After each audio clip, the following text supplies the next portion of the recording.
Two friends, two minds, and one love for Arsenal Football Club. You are now listening to the Cod and Two Minds podcast.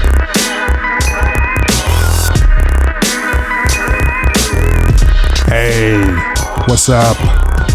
What's really going on? Welcome to the podcast, Cod and Two Minds. Episode 14. That's right, 14. And I can't tell you guys how much fun me and Fitty Mac are having doing this podcast. And we want to thank you guys for listening and all your support.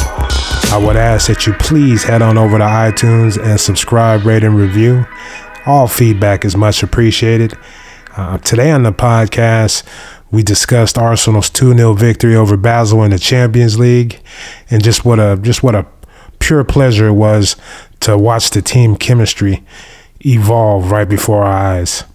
Anyway, thanks for tuning into the podcast and enjoy the show.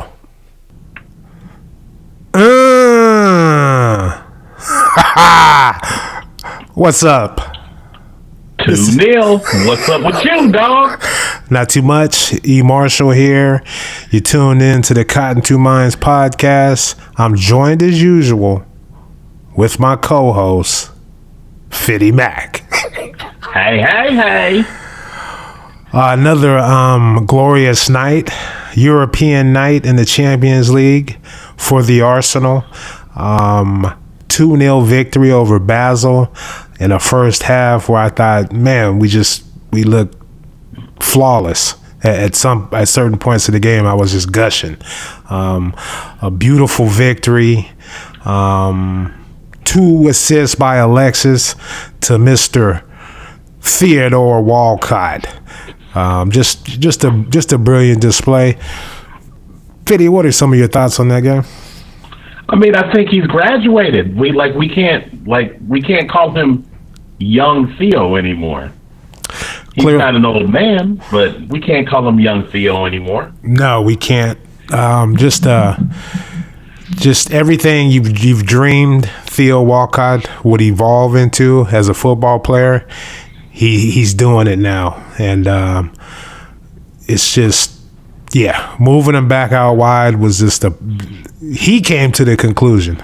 Even Wenger was like, we don't know. He might go back to the middle, but Theo came to the conclusion that playing out wide was best for him, and he's proven it.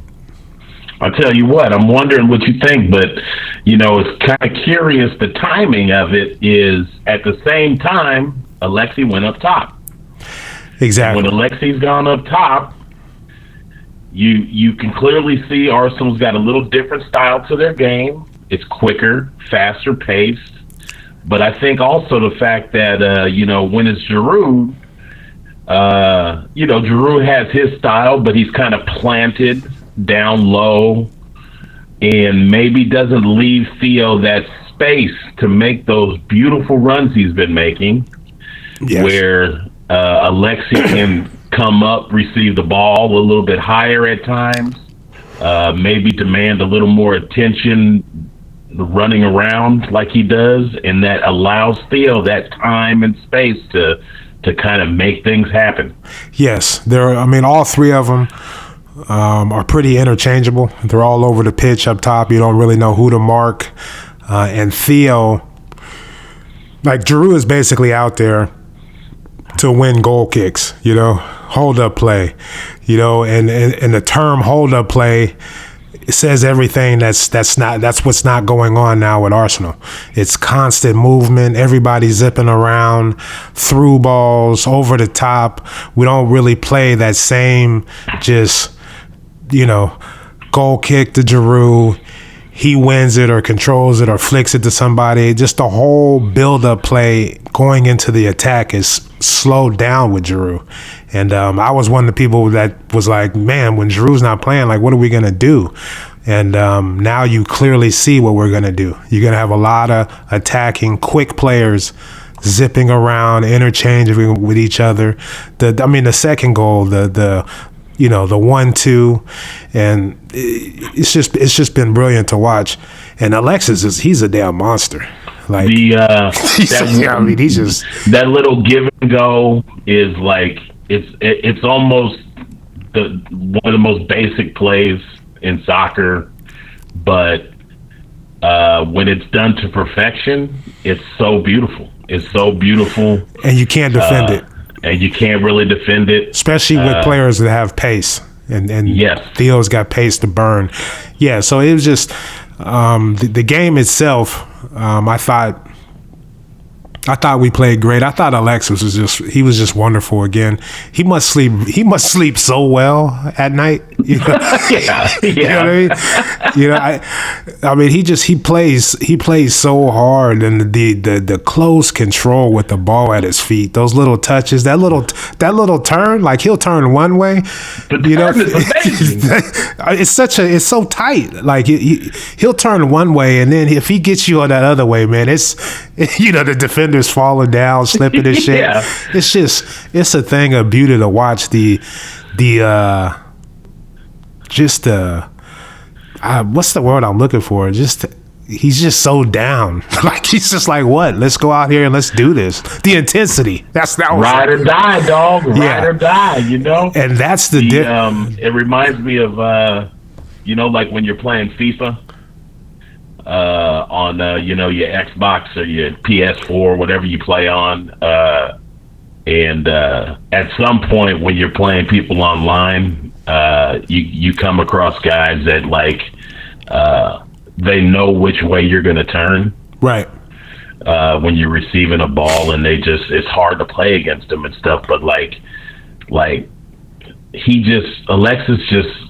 he will turn on a dime the opposite way. That everything looks like he should be going one way.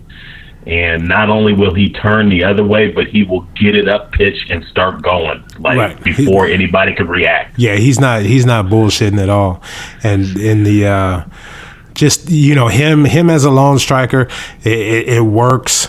And one of the reasons why it works is because his movement and his willingness to just make that run. You know what I mean? And if you're playing with somebody like Ozil or Iwobi, they'll fire, or shit. Hold on, or Santi, that little bastard. You know what I mean? He made some great passes. It was just, the midfield and the attacking players are just the chemistry is forming, and it's a thing to behold lately. It really is. Oh man, when I watch Alexi, I've been saying that, it kind of gives Alexi's not your classic striker, or he's not the stylish striker that you're used to watching. But if you really watch him play at times, he kind of reminds me of Kun Aguero a little bit. Yeah, it's that same moment. Real pressing effort with the ability to kind of just draw defenders to him, Yeah, the only difference between him and Kun finishes more of his attempts on goal. But as far as movement, control, dribbling, they're pretty much the same. But Kun has been a natural striker, his whole life, whereas exactly. Alexis has played out wide, and he's just proving that he can actually play that role. And the main thing that he does, excuse me, for this team is it's not, you watch him play and you get caught up in him going forward, scoring goals, creating assists. But the main thing he does was a point that you brought up before we got on, is the pressing. Him pressing. Yes. In the other team's half is way more effective than Giroud pressing, and what that allows us to get the ball back quicker, and not only get it back quicker, but get it in our opponent's half. You know what I mean? Yeah, that's really what he brings, because you see that a lot. Like him and Theo pin, the Basel left back in that corner a lot, just from marking men and pressing basically. So not only offensively but defensively, for sure, he's more effective. The that ability, that effort that they're putting out to go and get the ball back when they give it away, when the other team has it, really springs that counter, yes, very effectively. And The other thing I noticed too, like, because I mean, you could say because of Alexi, we're seeing more people get out on the counter. And I think a lot of that has to do with when they make that pass up top and they know it's getting to Alexi, like they could see, okay, Alexi is going to get this pass that I'm giving him. Right. Everybody could just take off because they know Alexi's probably going to use the guy that's trying to play him. Exactly. And as soon as he uses them, everybody's running. Everybody's filling lanes and shit. It's a long pass, not right to him to control. It's in the space, and he runs up on it. Definitely. It's I can really see some chemistry being formed between this team. I thought everybody pretty much played great. What else you got? I had no complaints really from anybody in particular. The team played awesome. Ospina couldn't have more of a chill day. Like, barely had to even play any balls to him. And when he had to make a huge save late, he came out. He was there. And a lot of his saves are like 1-on-1. Oh shit, they're gonna score. Fuck, and then bam, he saves it. You know what I mean? Yeah. I love when they showed the replay from behind him on that play. Like he's a damn good keeper, man. That's all I can say. But like when they showed it from behind him, you could see his thought process. He got his hands out. He went to ground. And then I noticed, like, with his left leg, he kind of covered the nutmeg also. Like, right, he swung it across. He knew it was a possibility, and he kind of covered the nutmeg just in case. And that's exactly where the ball came. Yeah. He's a solid number 2. I'm not going to get ridiculous with those. Yeah. He's a solid number 2. I mean, the conundrum Wenger puts himself in is like, if we go far in the Champions League, I mean, at what point are you like, okay, we're going to play Czech? You know what I mean? And if you do that, it's kind of fucked up to Ospina.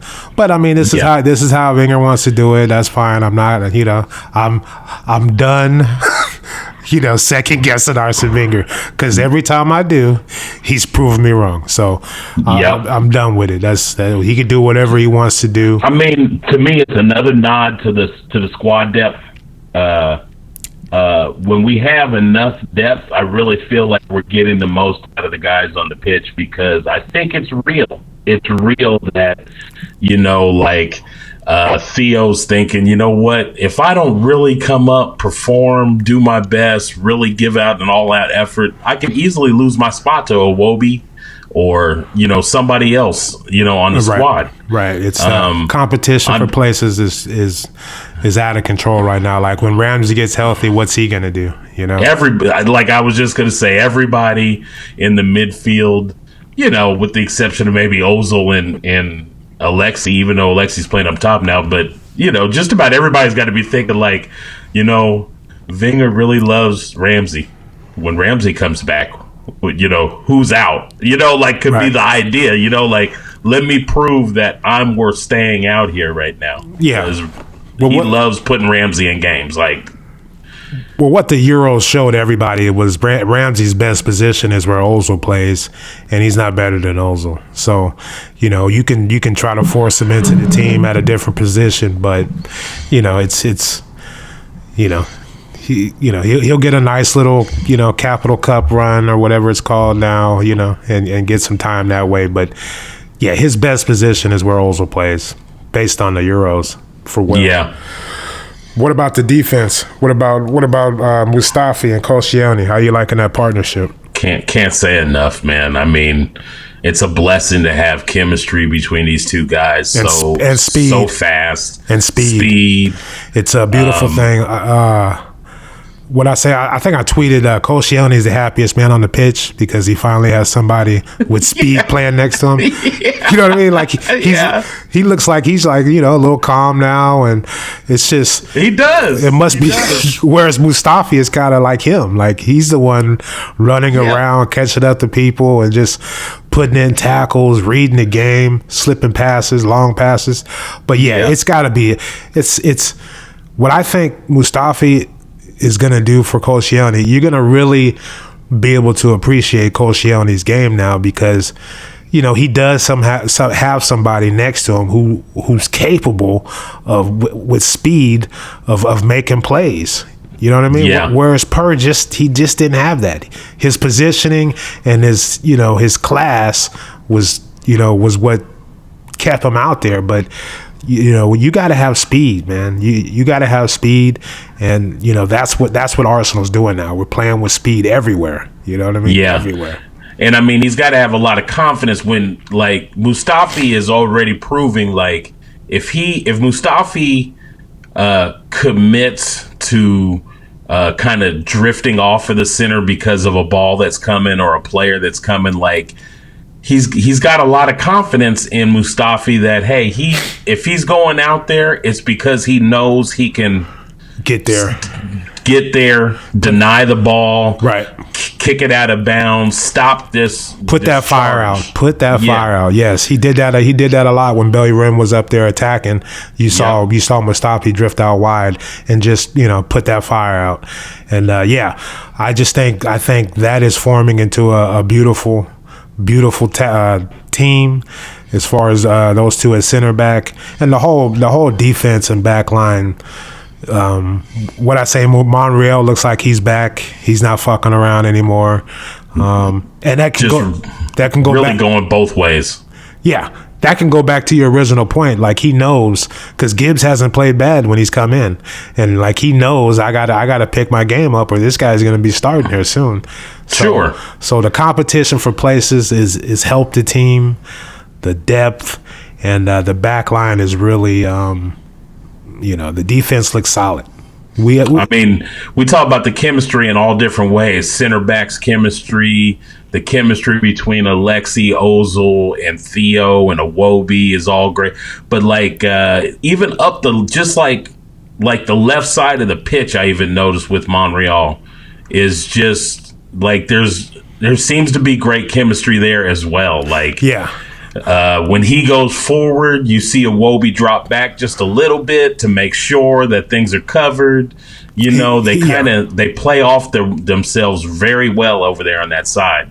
Iwobi's been doing a great job getting back and helping out Monreal lately. The chemistry between Theo and Bellerin is forming into something really nice. Those two with that speed out wide, and Ozil and Santi picking passes. I mean, I noticed Bellerin, he took a lot of shots this game, you know what I mean? He was more aggressive. I get on Bellerin because I think he can be probably one of the best right backs in the world, but he's just not aggressive enough. He's got a little Gibbs to his game. So I always want him to do more. And today, he played good. He was aggressive. He took a few shots. You can't say enough about his speed. Those shots that he took, too, they were, to me, logically good decisions. Exactly. He kind of took what the defense gave to him. So as he came in and they were kind of worried about Theo and they would kind of drop to the flank, Bellerin would just come right in and just go, well, fuck it, then I'll shoot the ball, Exactly. He wasn't forcing it. It was, with the run and play. It was nice, man. Just an all-around great European night in the Champions League for Arsenal. This is my only thing. I get down. I worry. You know what I mean? I get a little anxious. And we missed a lot of chances in the second half. And the reason that concerns me is because I think this group is between us and PSG. We have to win the group. We can't come in second and get faced with Barcelona or whoever. It's going to come down to goal difference. And right now we're tied at 4, and we just really have to, we have to be more ruthless in front of goal as far as finishing. Second half, we could have easily had realistically 2 clear-cut chances to score. We should have scored, and probably like 4 or 5, really. Yeah. And I think, that would be my only complaint is we have to just bury teams. Because if it comes down to goal difference, I don't want it to be any question that we got this. Yeah, because go ahead. The difference could be basically drawing Sporting instead of Bayern Munich, like we always do, or Barcelona or something, So exactly. And I think Wenger thinks the same way because that had a lot to do with the lineup. I thought he'd give Alexis a rest. I thought he'd give Monreal a rest, and I thought Colchione would get a rest. But and we still probably could have beat this team. They didn't look good at all. They really did. Their fans were kind of hyped. They were hyped. Every corner they were over there cussing out Santi, talking shit. Yeah, it was like, damn, look at these fools. But who did they give a good cheer for that came in for us? I guess played for him. El Nini.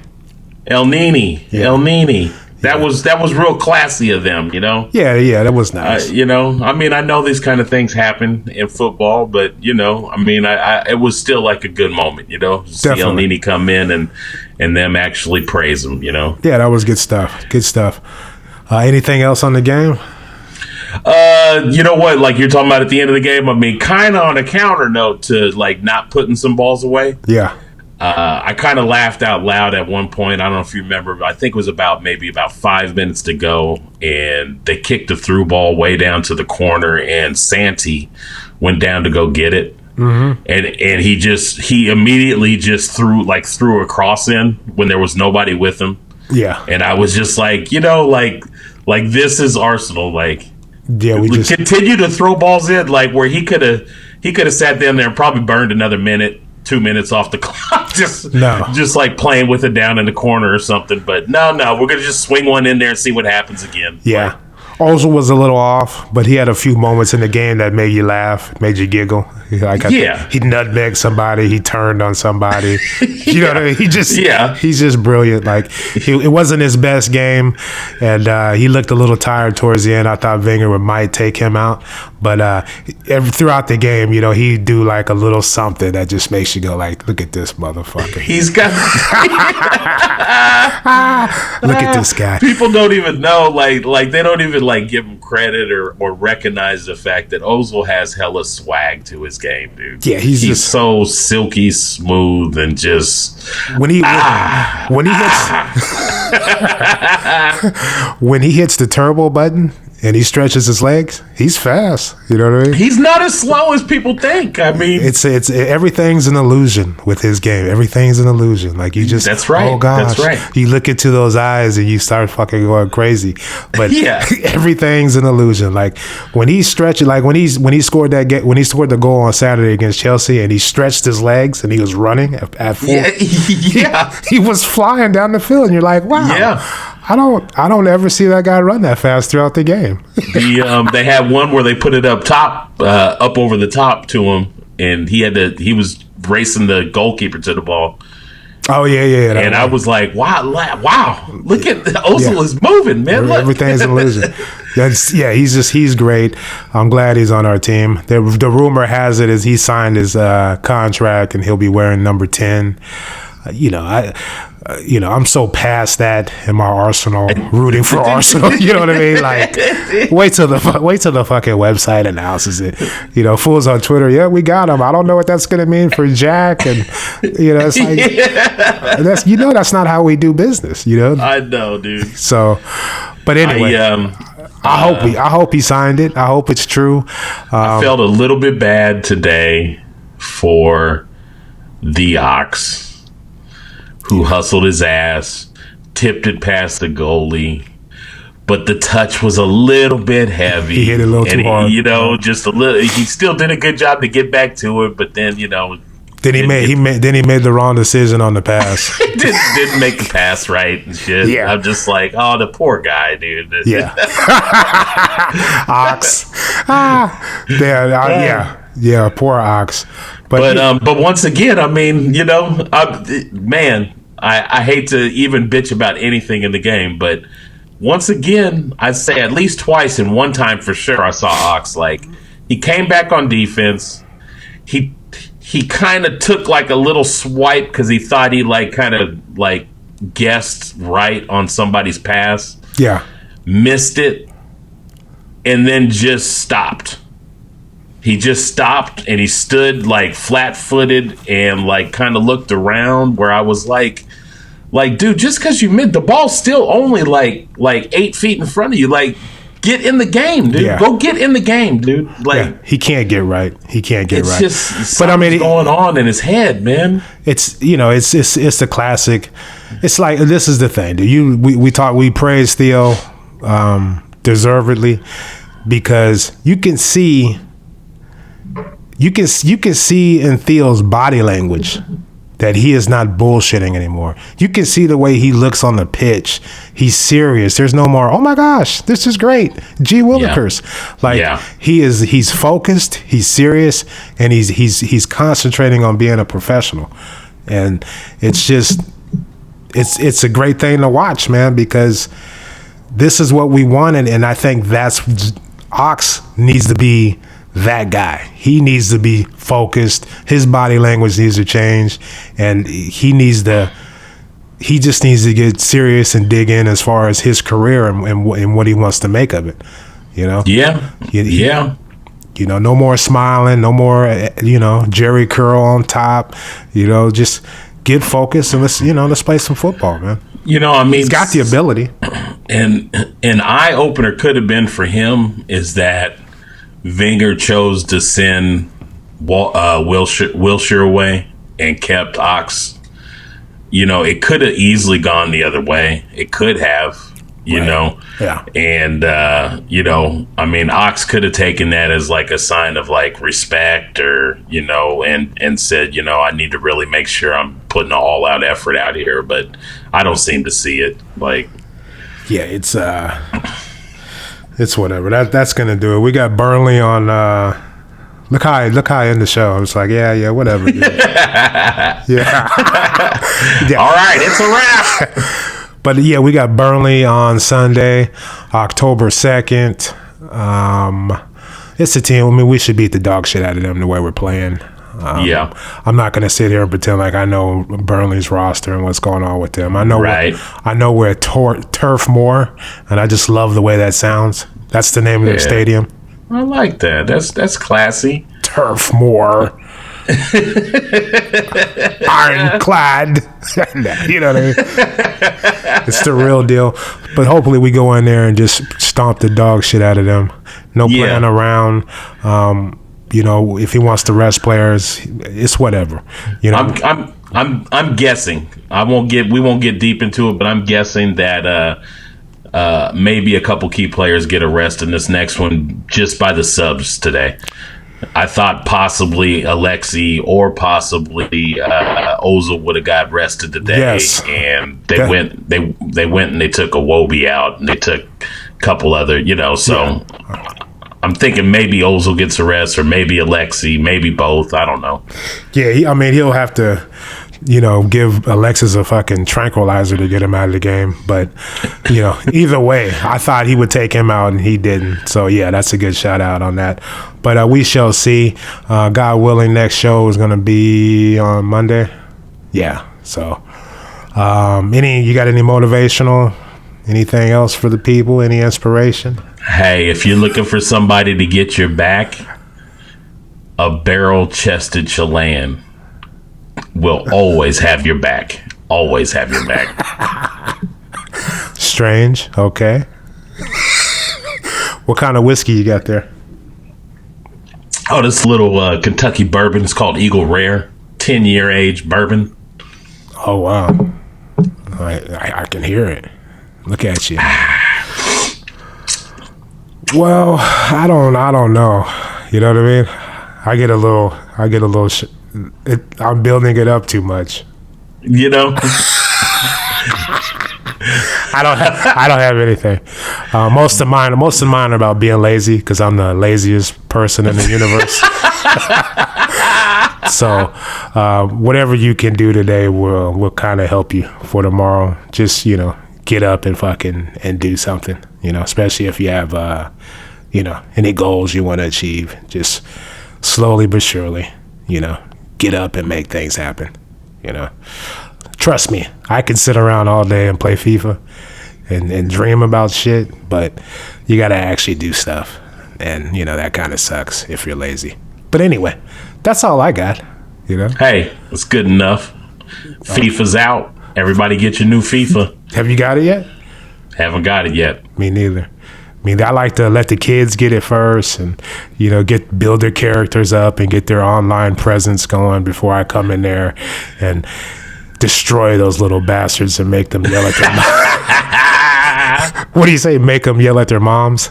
Make them yell at their moms. Mom, leave me alone. I'm playing FIFA. You can always tell when you're playing a child because when they score, you know what I mean? They do the little tricks and shit, and then you might score, and you might score another one. But if you got the lead before halftime, that motherfucker is quitting. Hey, the dramatic quit. Everything pauses. You're like, what? Oh, they're quitting. That's what's happening. Connection lost. And with that said, that's gonna do it for today's podcast. This is Caught in Two Minds. Please join us on Twitter, or join us on Twitter. Is that what the kids are saying now? Follow us on Twitter at CITM Podcast, at eMarshall, and at Gooner Rush, and hit us up on the email at CITMpodcast@gmail. Subscribe, rate, and review on iTunes, please. All feedback is appreciated. That's gonna do it. I'm eMarshall, and I'm out. Peace. Thank you guys for tuning in to Caught in Two Minds. Please head on over to iTunes and subscribe, rate, and review the show. All feedback is much appreciated. If you would like to contact the show, drop us an email at citmpodcast@gmail.com. And be sure to follow us on Twitter at CITM Podcast, at Gooner Rush, and at eMarshall. That's EMARSHO. The music in this podcast has been provided by Statics. If you like what you hear, be sure to check them out at staticsentertainment.com and follow them on Twitter and Instagram at Statics Music. That's STATX Music. Peace.